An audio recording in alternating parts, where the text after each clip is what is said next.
Olá, aqui quem fala é o professor Luciano e agora em estrutura de dados nós vamos estudar a estrutura do tipo vetor. Esta estrutura de dados nós temos que ela é pré-definido o seu tamanho no início, nenhuma declaração, nós dizemos qual é o tamanho dela. Aqui no caso deste exemplo é uma estrutura que vai armazenar strings, ela também tamanho 5, ou seja 1, 2, 3, 4, 5 componentes, e elas são endereçadas do zero, a partir do zero. Por isso uma estrutura que está aqui representada com 5 elementos tem seu último endereço como o valor 4.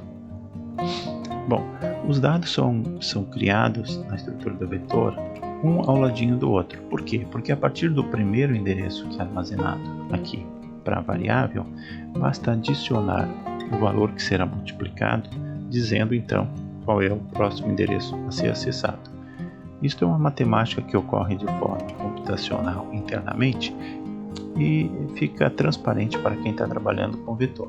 Basta apenas você entender que o número indica a posição a qual nós queremos acessar. Esse acesso pode ser feito aleatório, ou seja, eu não preciso acessar todos os anteriores ao exemplo. A posição 3, eu não preciso acessar o 0, 1, 2 antes de acessar a posição 3, eu posso acessá-la diretamente. E se meu vetor tem tamanho 5, o último valor que eu tenho de índice é o índice 4. Isso facilita em que operação? Facilita na operação de inclusão ao final do vetor.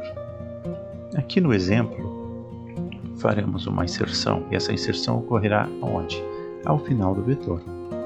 Então, nós temos aqui que foi adicionado então, o valor de forma direta, sem a necessidade de passar antes pelo valor 0 ou pelo valor 1, porque a estrutura do tipo vetor sabe quantos dados tem e a partir daí tu define então qual é o último dado e pode fazer a inserção diretamente. Isto é rápido computacionalmente. No entanto, se a inserção não for feita ao final, se for uma inserção que ocorre no meio, por exemplo, nós temos aqui a posição 1, que é esta daqui, o segundo valor, e para a posição 1 nós queremos adicionar um valor. Então nós vamos chamar o método que adiciona, passando a posição e o valor. Neste caso, para que não seja sobrescrito o valor que aqui está, eu tenho que jogá-lo para trás. No entanto, já existe um valor aqui. Então, a partir do final do vetor, eu tenho que fazer com que cada um dos valores seja movido para trás e o outro vá substituindo ele, assim por diante, até ele ter um espaço. O que faz com que esse método seja computacionalmente mais custoso, conforme o tamanho do vetor, conforme a quantidade de dados e conforme também a posição onde esse dado será inserido.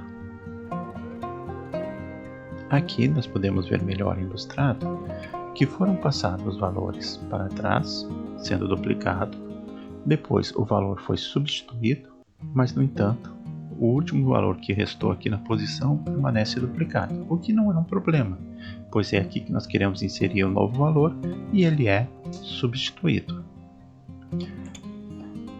Para nós removermos um valor, e esse valor sendo removido ao final do vetor, é de forma rápida e simples, pois da mesma forma que para inserir um dado eu sei a última posição, para remover também, e basta então colocar o valor nulo para a última posição e assim faça então a remoção ao final do vetor. Então inserir e remover ao final do vetor, operações feitas ao final do vetor, são operações de inclusão e exclusão que ocorrem de forma rápida, sem problemas. O que seria tão custoso quanto a inclusão é uma exclusão que ocorre ao meio, por exemplo, excluir o valor Paulo que está aqui no meio, passando a posição 1 para removê-lo. O que eu tenho que fazer? Só que no sentido inverso, tal como nós fizemos na inclusão, eu tenho que mover todos para um passinho à frente. Então, José passa para cá, Pedro passa para cá.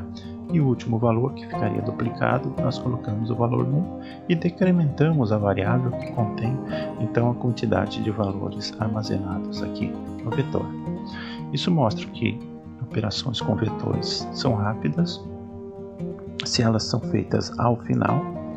Se operações de inclusão e exclusão no meio do vetor requer que os valores sejam movidos, a não ser que seja uma operação de alteração que eu simplesmente substituo.